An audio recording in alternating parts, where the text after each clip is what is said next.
جامعہ ترمذی میں حدیث ہے سیدنا عثمان جب بھی قبرستان جاتے تو قبر پہ کھڑا ہو کے اتنا روتے کہ ان کی داڑھی آنسوؤں سے تر ہو جاتی. تو صاحب کہتے ہیں حضرت آپ تو بخشے بخشائے ہیں. تو وہ کہتے ہیں میں نے رسول اللہ سے سنا تھا کہ آخرت کی منزلوں میں پہلی منزل قبر ہے.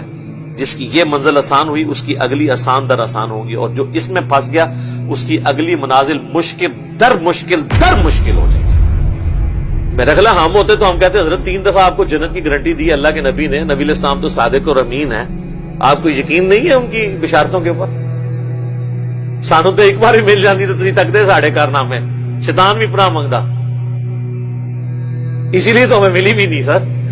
یہ انہیں کو مراتب ملتے ہیں جن کے بارے میں کانفیڈنس ہوتا ہے کہ جو ایک لمٹ کو کراس نہیں کریں گے.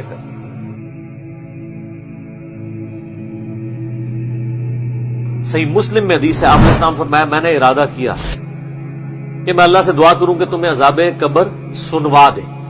دکھانے والی تو کہانی ختم سر، سنوا دے.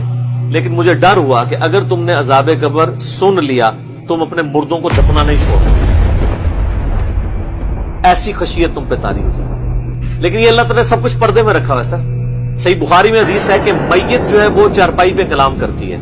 نیک میت کہتی ہے مجھے جلدی جلدی میری جگہ کی طرف لے چلو، اور جو بری میت ہے وہ چیخو پکار کرتی ہے کہ مجھے کہاں لے کر جا رہے ہو. اور نبی علیہ السلام کے الفاظ ہیں صحیح بخاری میں کہ زمین و آسمان کی ہر مخلوق اس کی چیخیں سنتی ہے سوائے جنوں اور انسانوں کے. کیونکہ جنوں اور انسانوں کو اللہ تعالیٰ نے غیب کے پردے میں یہ چیزیں رکھی ہیں نا، اسی کے اوپر تو جنت ہے. ان الذین یخشون ربهم بالغیب لهم مغفرۃ واجر کبیر.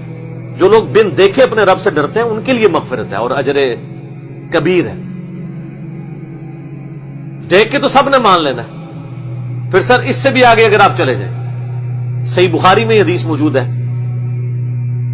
کہ جب میت کو سوالات کے جوابات نہیں آتے نا تو فرشتے اس سے پوچھتے ہیں کہ تجھے سوالات کے جوابات جو نہیں آئے یہ کیا معاملہ تیرے ساتھ ہوا؟ تو وہ کہتا ہے میں تو وہی کہتا تھا جو لوگ کہتے تھے. سنا کے سننی تم نہیں، پڑھا کے سننی نہیں. تو فرشتے کہتے ہیں تو نے خود پڑھ کے سمجھنے کی کوشش کیوں نہیں کی؟ پھر فرشتے اسے ایک گرز مارتے ہیں جس سے وہ زمین کے اوپر بالکل جس کو کہتے ہیں نا پیرلل ہو جاتا ہے، زمین کے خاک بن جاتا ہے. اور اس کی جو گرز کی اگینسٹ اس کی چیخو پکار ہے اس کو جن و انس کے علاوہ تمام مخلوقات سنتی ہے. اگر یہ سن لیں تو ظاہر ہے یہ تو پھر انسان کے بچے نہ بن جائیں. یہ اللہ نے پردہ رکھا ہے، ورنہ تو آپ بڑے بڑے بزرگوں کو دفنا کے نکل رہے ہو نا، ان کے پردے جو ہے نا وہ جنازہ یعنی اس قبرستان کے گیٹ تک پہنچتے بھی ساری بزرگی کھل گئی ہو، دال کی بات پیچھے سے آ جائے. لوگ ایسے بزرگی کا دعویٰ بھی پھر چھوڑ دیں گے، وہ ڈرتے رہیں گے نا. تو یہ اللہ نے پردے رکھے ہوئے. اس لیے میں کہتا ہوں کہ سب سے خطرناک بازی جو ہے نا وہ یہ زندگی کی بازی ہے. اصل میں کامیاب وہ ہے جو زندگی کی بازی جیت جائے. دنیا میں کوئی شخص بڑے سے بڑے عہدے پر بھی فائز ہو جائے، مرنے کے بعد اسے وہی 2 گز کی زمین ہی ملنی ہے. آپ جتنا مرضی مہنگا کفن کسی کو پہنا لیں، کتنی خوبصورت اس کی قبر بنا دیں، قبر کے اندر کے حالات آپ چینج نہیں کر سکتے. اور دوسری طرف جس نے اللہ کی تابعداری میں زندگی گزاری ہے اس کو چاہے قبر بھی نہ ملے، وہ فٹ پاتھ پہ ایک لاوارث لاش کی حیثیت سے مر جائے یا کسی ایئر کریش میں اس کی خاک بکھر جائے. جو ہے جمشید صاحب کو دیکھ لیں رحمہ اللہ تعالی.